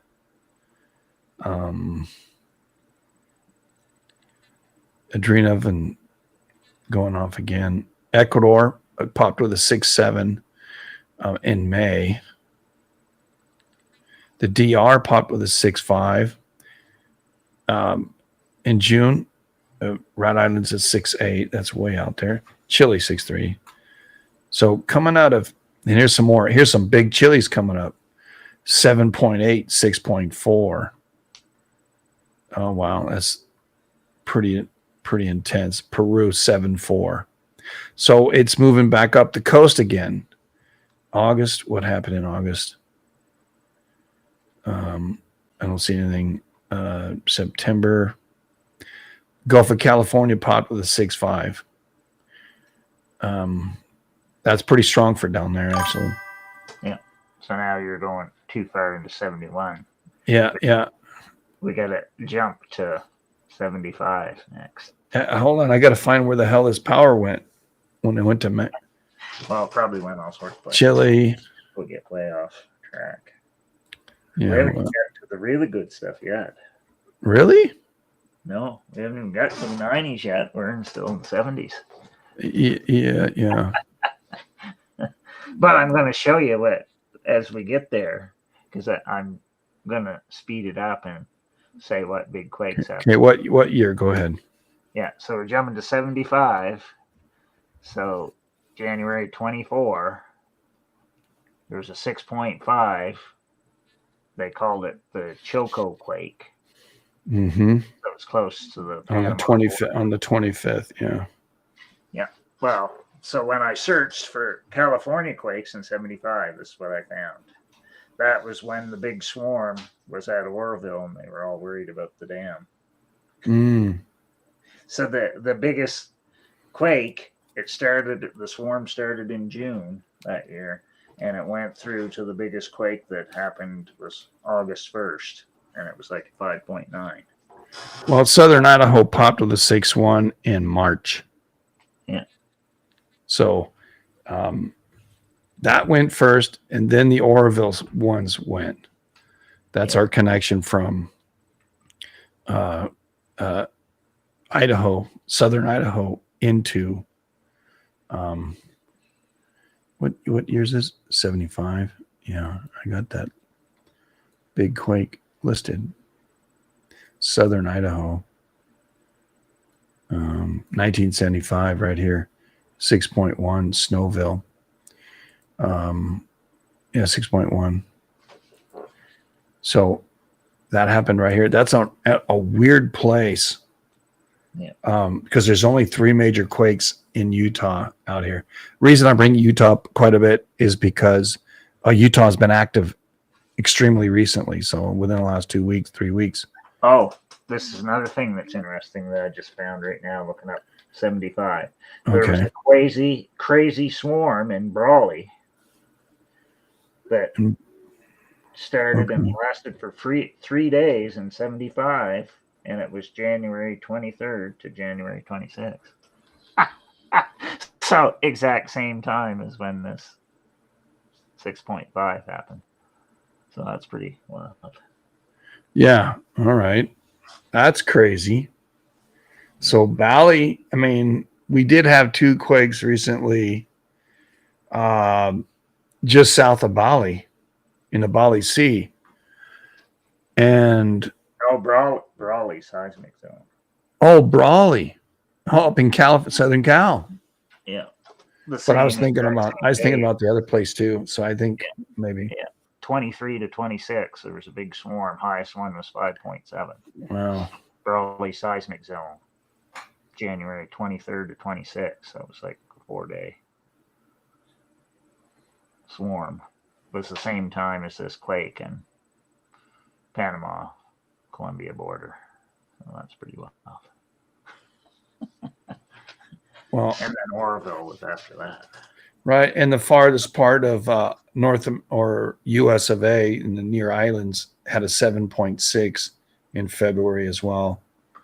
The Drenov's come back with a 6.5 in 1975, that is. Chile, Coquimbo region, 6.9. Peru, 6.2. Southern Idaho is the 6.1. So that's kind of where it seemed like it skipped Mexico altogether, April. No, there's Guerrero, 6.2. Yeah, the next month, Mexico popped, filled in the blank at a 6.2. In May, Chile had a 7.7. North Atlantic had an 8. Wow. Well, they're saying it's over by dude, that's 1755, dude. Yeah. That's the area where that is. They're calling it the North Atlantic, but it's really the Eastern Atlantic. Yeah, they call them still North Atlantic out there. That's happened other times, but I don't want to. 6.5. Portugal had a 6.5 foot wave height, and all right in the Azores. So, all right. So, but so we're jumping back now to the next ones in the list, which is 1979. There was 2 big. Yellowstone had a 5.9 as well. Yeah, November 23, 1979. There was a 7.2 at El Cairo in Colombia. Also, December 12th, there was an 8.1 at Tumaco, Colombia. Now, this is going to be important because that's at the end of the year 1979. Well, what did we have in 1980? Yeah. Mount St. Helens eruption, and you had the massive quake swarm at Ecuador also popped with a 7.7 that year. Mammoth, multiple 6s. Also, the year before, in 1975, Yellowstone went off at a 5 point something. Yeah, so that was back in our 75 thing. Yeah. And that's only 4 years difference from now. Yeah. So some things getting active, it takes a little longer for them to show up, don't it? Yeah. St. Helen is 1980. Yes, that's the next year. Colombia has a 6.4. Ecuador has a 7.7 in this year of 1979. They're both at the latter part of the year. Yeah. Peru had a 6.9. So 3 large quakes in from Peru all the way to Ecuador and to Colombia. Big pressure all year. The break was in Ecuador and then up into Colombia and then down into Peru. So it emanated out of Ecuador, the 7.7, pushing Colombia and down into Peru after the fact. Yeah, big giant quakes. Actually, wait, Ecuador was in December. Colombia's November. Peru was in February. So opposite. It went from Peru Up. to Colombia and back to Ecuador as a fill-in. That's how it worked. I misread what I was looking at. That's all. And So then next year. was all the crazy stuff.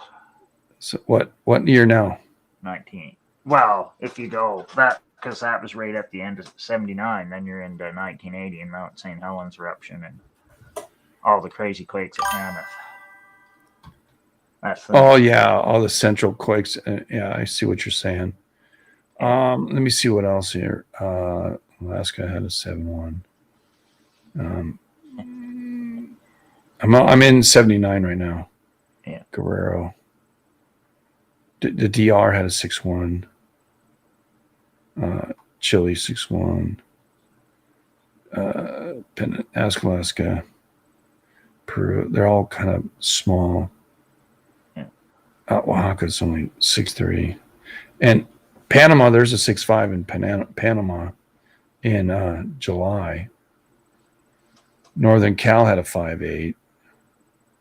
Costa Rica had a 6.4. September, October, Guatemala said 5. Mexico said, that's Baja, Mexico. Imperial Valley earthquake, they call it. So, which was earlier that year. Yeah, and this is 1979, everybody. Baja, yeah, they call it Baja Killer, but it's really Imperial Valley. 6.4. Guatemala 6.8, 6.6. November. Colombia popped with a 6.4, and it was 72 people killed. Level 9 shaker, and that happened in November. Ecuador popped with an 8.2 right after, and it's in a it's in the northern region on the shore of Colombia. So now that's we wild. gotta jump to 1983, and we already talked about this in one of the episodes. Yeah, and the quake in Ecuador Colombia is right above where the quake in Ecuador happened. So the intrinsic line moving on the inside. Remember our map of that region, right? Showing out of here. One group of faults that move like that, and one group of faults that move down in toward Panama. And so both of these happen in here. Yeah, the 83 one happened in March 31. Popayan. And they say it was 5.5, but what's interesting about that year is we had the Coalinga big quake, 1983, and we also had Bora Peak, Idaho. So Colombia was acting up that year too. What? Idaho? What was the Idaho's one? Bora Peak, which is the next Oh, valley. yeah. Yeah, And Coalinga was that same year. The Coalinga quake was 83 as well. Yeah, the Bora Creek quake was pretty strong from what I remembered. Yeah, and whatever the Yeah, 1983 is Coalinga, I think, was like high 6. 6.9. Yeah. So big 6.9 here on the Chalice, right? This is all the Chalice. 6.9 there. We had down here in Baja, Mexico, right? Yeah. We talked about that one. And yeah, that's pretty severe. 6.9, 83. And the Colombian Connection.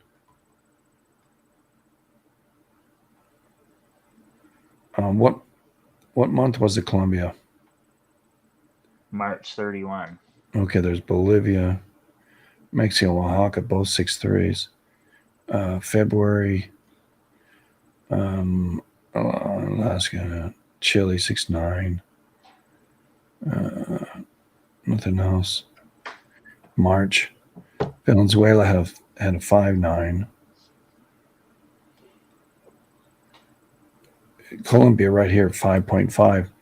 The Popayan earthquake. Let's see. Yeah, down in the southern part of the Andes, Colombian Andes, toward the border of Ecuador. Costa Rica had a 7.1 right after that. California had a 6.7. The Coalinga earthquake right after that. Wow, check that out. It went into Costa Rica with a 7.1, and then it popped out at California with a 6.7. Yeah. So like when I started doing all these dates, it just got crazier and crazier and crazier as I kept coming down through. 6.5 again in Costa Rica. Up by northeastern Alaska, 6.6. So the pressures seem to have gone more north. Yeah, another Alaska 6.4. Chiapas, Mexico 6.3. October, Chile 7.4. Idaho 6.9, the Bora Peak. So this is in December. No, that's in October. There's no December or November, December on this. So it's interesting how it moved through Chiapas and then hit Cali. I mean, Chile's still bouncing around. And I looked at Greece and said, nah. I should have said Greece. 6.8. Costa Rica into Mexico, into Southern Cal. Yeah. And the Coalinga quake. 2 quakes in Cali, eh? Yeah. So there's probably other ones. But I only knew those ones right off because I'd already studied them before. Mm-hmm. Costa Rica 7.1. Colombia 5.5. So if it came out from Colombia, came out as a 5.5, went to Costa Rica as a 7.1, which boosted it. It went to California with a 6.7. Well, there's probably other ones before that. Uh-huh. Mm-hmm. And I don't see anything from Vancouver or anything.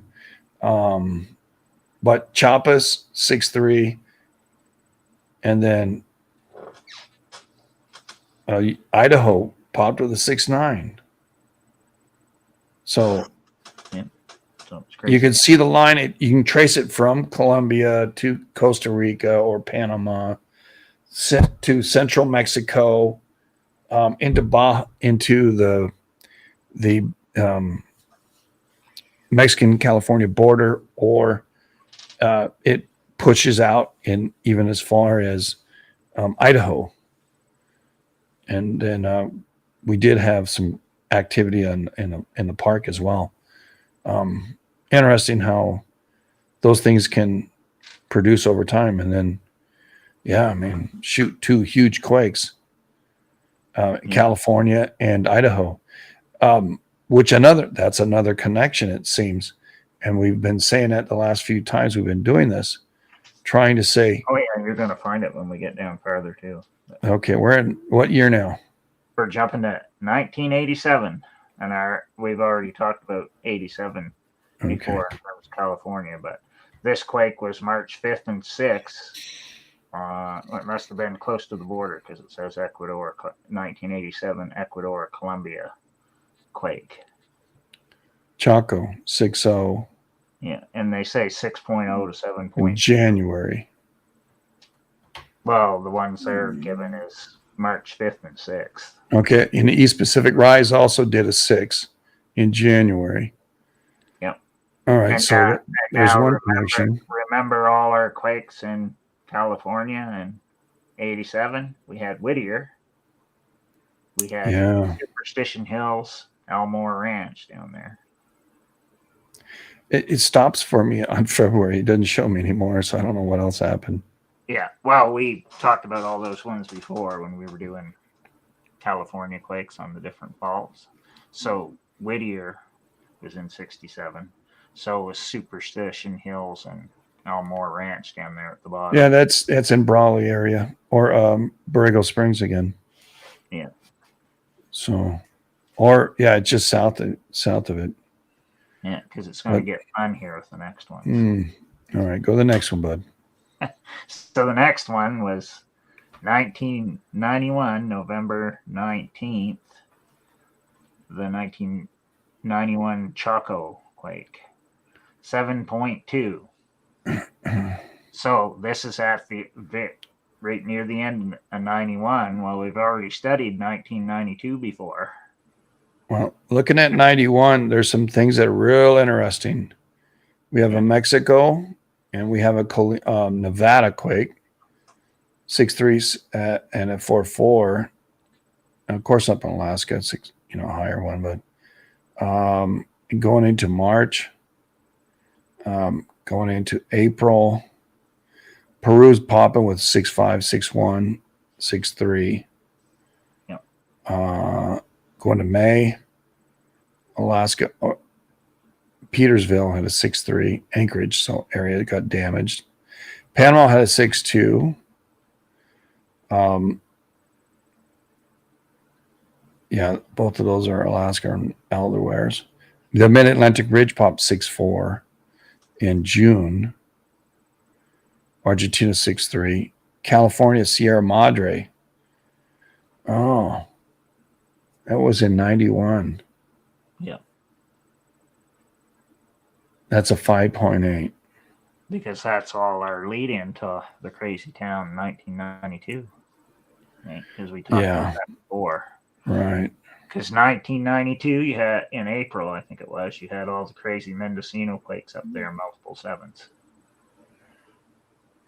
Then the rest of that year, we had Oregon as well, another 6.9 off the coast of Oregon. Yeah, so it was all up there around the Idaho, Oregon area. And in California as well. Yeah, because you had Landers, Joshua Tree, Big Bear. Then you had St. George, Utah. Petrolia had a 6, had some damage. Oregon offshore again, another 7. Oh, Oregon had 2 7s. Yeah, there's a whole bunch of 7s up there because I remember reading about that. Wow, offshore Oregon. Wow. Yeah. So that was Crazy Town 1992. Yeah, that Petrolia had a 6 right in the midst of those, a couple of Oregons. So, and this is 91, everybody. And I know what happened in 92. Chaco 7.2 and out there in Colombia in November and December. I don't see it pushing north, so I have to go to 92. Where's that pressure going? BC had a 6.1. It's telling you it's making some room for something. Alaska's even moving. Trying to make more room. Argentina 5-2 March. Northern Cal, Honeydew Petrolia area. That's up in the border of Oregon. A 5-3, making some room. And that's in 92. And they don't have any more. Oh, my God. This thing is just so incomplete. Yeah, because that 92, they only did the first 3 months. But I went and found all the other ones. So Go ahead, then. So in April, there was a whole bunch of Mendocino ones. 7s or high 6s. I don't even know how many there are. You'd have to find the wiki and look it up, but there's like several. And then after that, I think it went Joshua Tree first, then Big Bear and Landers, then St. George, Utah. That's how it went, if I remember right. Well, how big was the St. George? I mean, BC has a 6.1 too. Or high 6, low 7. And Landers was whatever it was. 7.3. Yeah. And the other ones, I think, were 5.8 and low 6s. Yeah, 6.4. I think Joshua it was big. Tree and Big Bear. Big Bear. Yeah, Joshua Tree was like 5.7, I think. Yeah, and it was first, I think, and then it went first, and then Landers, well, and then technically Big all Bear. the Mendocino things went first. True. I don't know. So I don't know how large those were. Yeah. That'd be interesting to know how large they were because it's making room. Because BC goes. Yeah, the wiki for it is they call them the 1992 Mendocino quakes. So I looked it up. All right. Well, it says how many there were.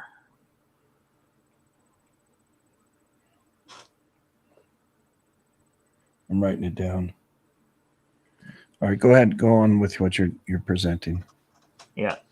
So then I kept looking up stuff, and I said, "Oh, well, look, there's another Columbia, October 18, 1992." So it went off again at 7.2. So it went off at the end of 91, and then it went off at the end of 92. So I said, "Oh, well, that's good, shooting more stuff into the system." So I said, well, that was at the end of the year. So then I looked up 1993. And it's like all the lead up to guess what? Northridge at the start of 97. So there was quakes in 93 in California too. But all right. Let me look real quick. California had a 4.9. Gilroy. In January, February, nothing. Central Mid-Atlantic Ridge, it was a 6.3. That's where the pressure begins. Pushes everybody. South Georgia Islands had a 6.5. Yeah, the Wheeler Ridge. 6.3. Sandwich Islands again. Whatever it was. Oregon popped with a 5.6. They're calling it the Scott Mills earthquake, 1993 in March. Yeah. Nebraska did a 2.9. April. Texas had a 4.1. Yeah. Peru a 6.3. Wheeler Ridge in May. Pacific Antarctic Ridge had a 6.3. Had a 5.2. So near Baker. Arizona had a 5.0 and a 5.3 in 93. Yeah. I don't know where those were exactly, but does it say? Yeah. Damage occurred on some of these, but Tucson, minor damage in Tucson. I don't know where that is. Vale. So central. It's north central of Arizona,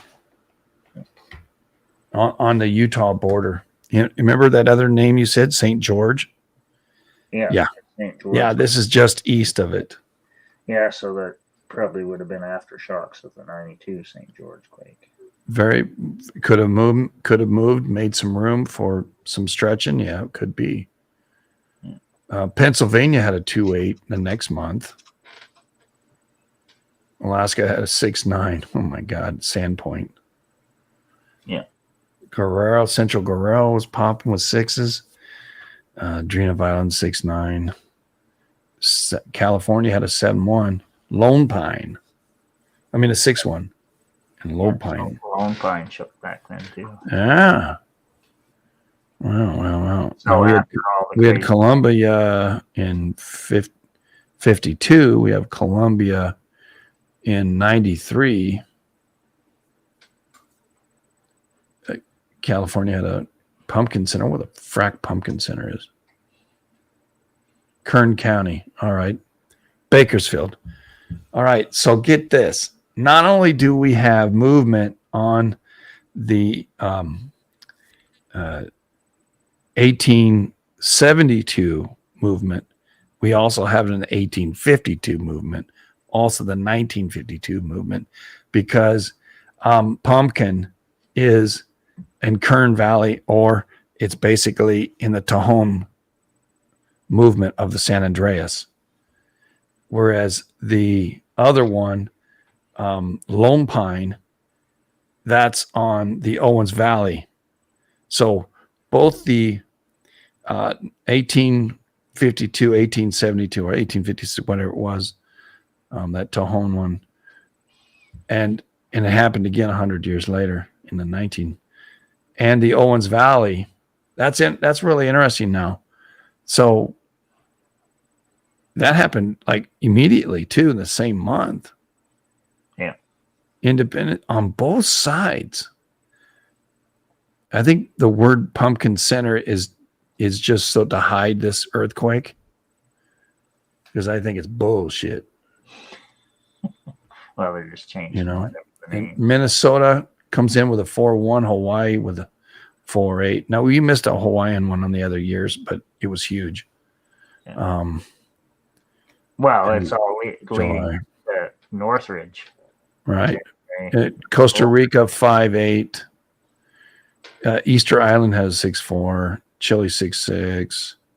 There's Greece. Look out. Colombia pops had a 6.1. And let me find out where the hell this is. That's up in the north, eh? Where is it's not Aruba? good when Columbia goes off with anything higher than a 6. That's up in the north, right up next to Venezuela. All right, so that's an interesting place because it's not on the shore of the Panama sector. This is on the backside with the Caribbean and going up through Caracas. That fault system. Oh, that's kind of interesting. August. Where did it go? Chile had a 6.2. September. Chiapas has a 6.8. Oof. Chiapas 6.0. Chiapas 7.2. Chiapas 6.4. Then Oregon, Klamath Falls. That's on the border of California and inland from Petrolia, okay, and the Oregon border. 2 people were killed due to the rock slides in Route 97. So it had 2 6s basically, bang bang. Right after the Mid-Atlantic Ridge had a 6, bang, and Mexico was banging away with a bunch of quakes in Chiapas. That's the armpit of Mexico, right? Or Central America. And Chile only had a 6.2. But the Columbia started it with a 6.1. Yeah. Actually Costa Rica. So it moved down from Costa Rica into Chile. Or there's Chile, Easter Island, 6.4. Now, where did it go from there, son? Keep looking backwards. Where did it come from? Hawaii had a 4.8, Argentina 6.3, but Minnesota had the 4.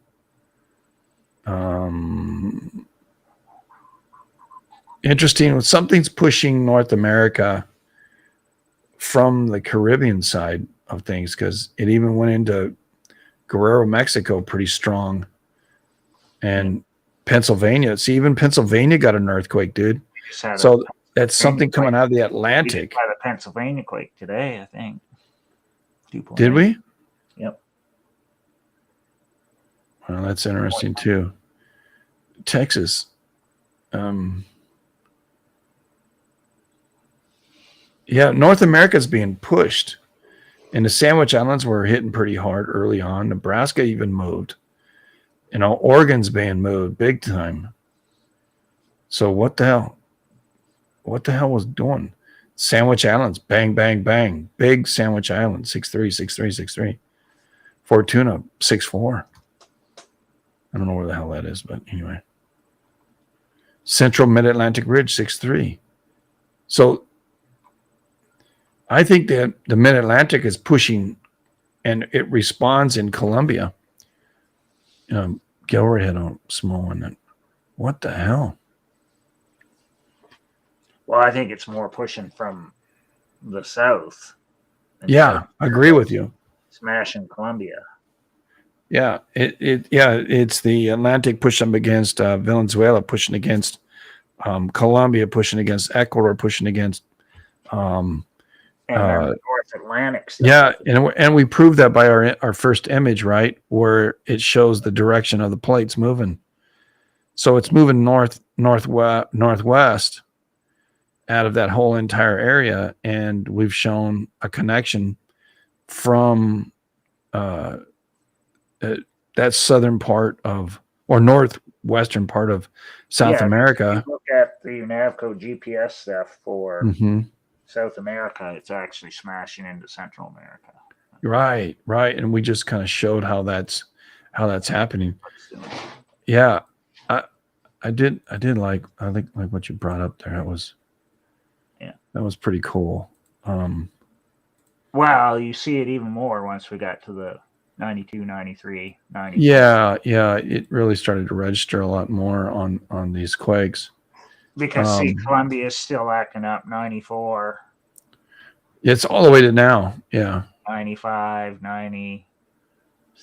How about 95? If you look at 95, that's when Klima had its gigantic 8, and Ridgecrest had a swarm of 5s. In 95. Right. In 95, yeah. Nothing happened in 2019 in Colombia, but no, but it did in 2018. We had a 4.9.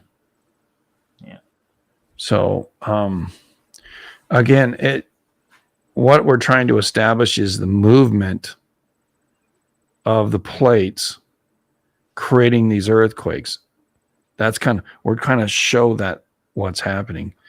And secondarily, when you look at them on a map and they're popping off, you can see them happen almost in a line. We call that a lineament, an electromagnetic lineament. So again, much of what we've been trying to do here is, which is kind of very difficult. It's a lot of data to hone through. I was trying to make it a little more interesting by using the data and kind of showing you the trend and how we're seeing it. It's interesting how, when you're studying these things like we have been doing, and Canuck's a hell of a study too, and this guy just keeps putting it in there. He's a stuffer, and it's all my job to poke him to and give it to us. And then put it in some sort of discussion. 2016 there on the list. Mm-hmm. 2 of them. 7.8, 6.8, 2016, there was a big quake at Ferndale. Yeah, Ferndale, again, that's up north at a Mendocino Ridge. So, yeah, big Columbia quake in 2016 and one right after in the next year, a 6.0 aftershock. Well, more than likely. Nevada had a 5. We thought it was on the Valenzuela north side of those mountains toward Argentina. No, is it Valenzuela? Yeah, Valenzuela side of things, not on the inside toward the Panama side, but on the other side. So, watching the two sides and how they respond and how pressures move south and move north and east and west, watching those kind of things come out of Colombia. Colombia is almost kind of like a triple junction of sorts, where things come in and it kind of gets directed out a different direction. I wouldn't be a bit surprised if there was a triple junction down there in that section, but well, there is, because it's talking about those other plates, right? Panama, correct. That's what I'm trying about. Yeah. The other ones all around there, so you're getting Mm-hmm. Yeah, I found that. I think that's kind of pretty interesting, to tell you the truth. That's pretty wild. And we just had the 6.3 there the other day. So based upon history, we should get a 6 in California pretty soon. Just a question of how long it's going to take for it to happen. Right. Well, that's the same one. Damn. Sometimes it happens pretty fast, and other times you got to wait a bit. So you got to wait to see what it's going to do. Right. I'm trying to find that other link. Oh, that ain't it. I know that's not it. You gave us two links to work with. The Columbia, then the other one had. Oh, I didn't know that. They did an exercise in 2016 in California, simulating a 7.8 on the southern San Andreas, followed by a magnitude 6 aftershock. Well, that's pretty cool. Oh, here it is. All right. All right. Looking at 2016 was the Napa quake too. Or no, an aftershock of it, I guess they said. So Napa was 2014. I think that's the one I'm looking for. Yeah, here we go. All right. Back to the original image now. I'm trying to draw this thing all together for you. What we've seen is movement of this area right through here and along the subduction zone, as well as along this area out here where we get some transform and some strike slip stuff on the outside of this area that we're the Andes, North Andes plate. And the movement we're seeing is northwestward, more directly north as we get into Panama and Costa Rica. And then the Caribbean plate's kind of being shoved more northwest. And I guess it's the same direction as this plate here. The South American plate moving faster yet, double the speed of most of these, even triple of more than the Caribbean plate. It's trying to squeak its way through into the Cocos plate. That's a 32, 23, 19, 10. You can see this thing is almost 3 times faster. So it's shoving all this stuff up into Panama and the Caribbean plate. And that's why it's subducting right through here. And parts of it are going under and parts of it are going over. So I think they're cutting off the Nazca plate, actually. And the Cocos plate's going to get subducted underneath. 10 million years. It's got to move, some miles, right? So that's kind of what Canuck wanted to bring for us tonight was this little player here. Reason why we're seeing some strange quakes in Colombia, volcanoes as well. And we watch things come right out of it. Yeah, so, kind of like a bulldozer, yeah. Yeah, we just did like 150 plus years of quakes, Colombia connecting them to California and beyond. Right. And at the same time, Alaska was popping off all the time. We heard several Idahos. We heard several Oregons, big quakes in Oregon's, big quakes in Idaho. Yellowstone, we've seen Vancouver. We've seen Nebraska. We've seen Pennsylvania, seen Texas. In that kind of broad section from California all the way over to Texas, going at a kind of that angle where this 23 is going, and that's what's moving. So, is it the same mechanism, Baja to BC? I gotta wonder.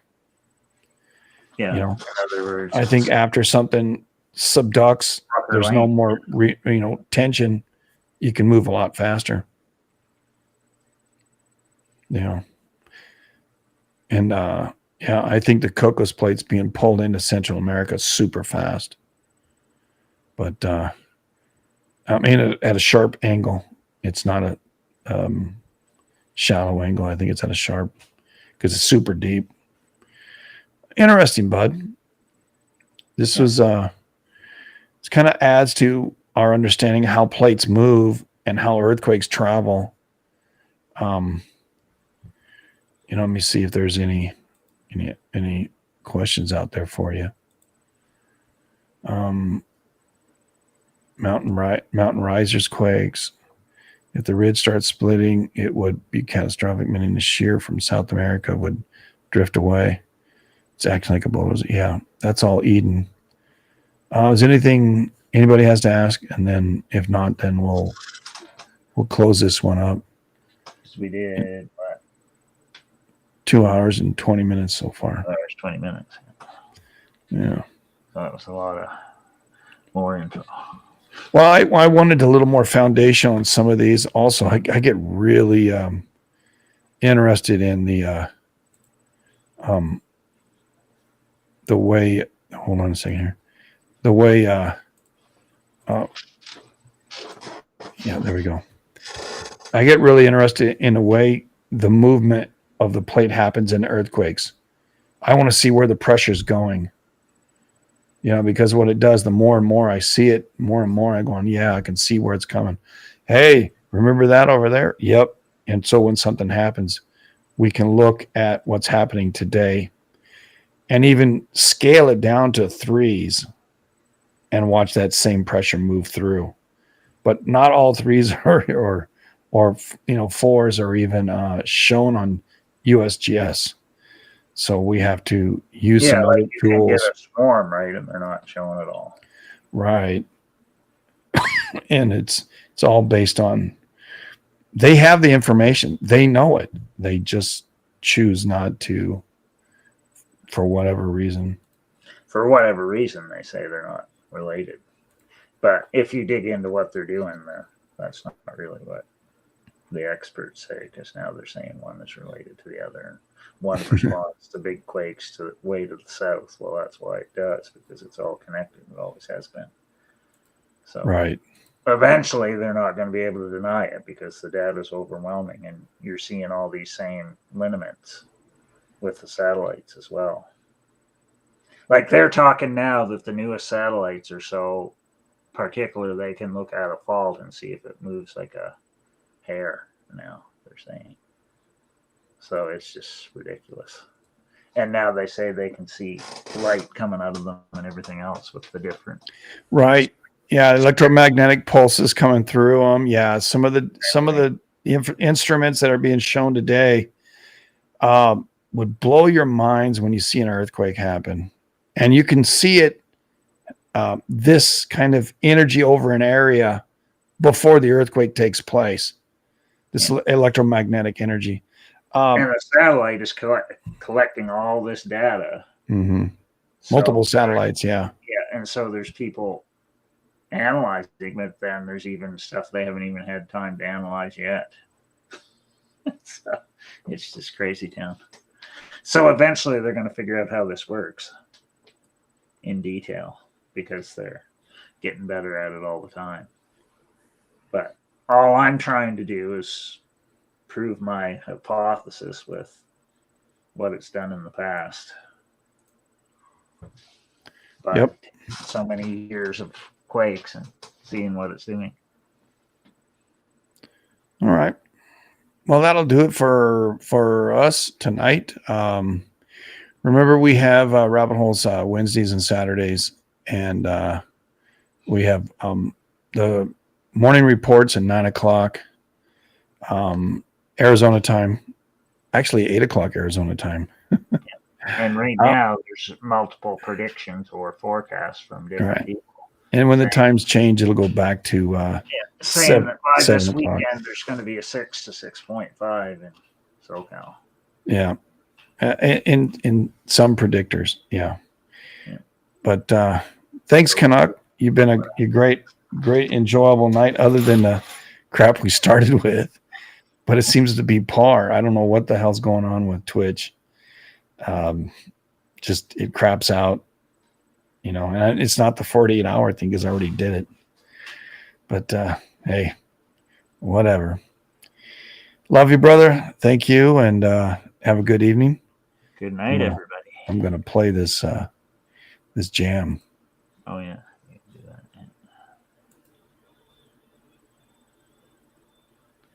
That's our jam, man.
It's my personality, man. I'm telling you.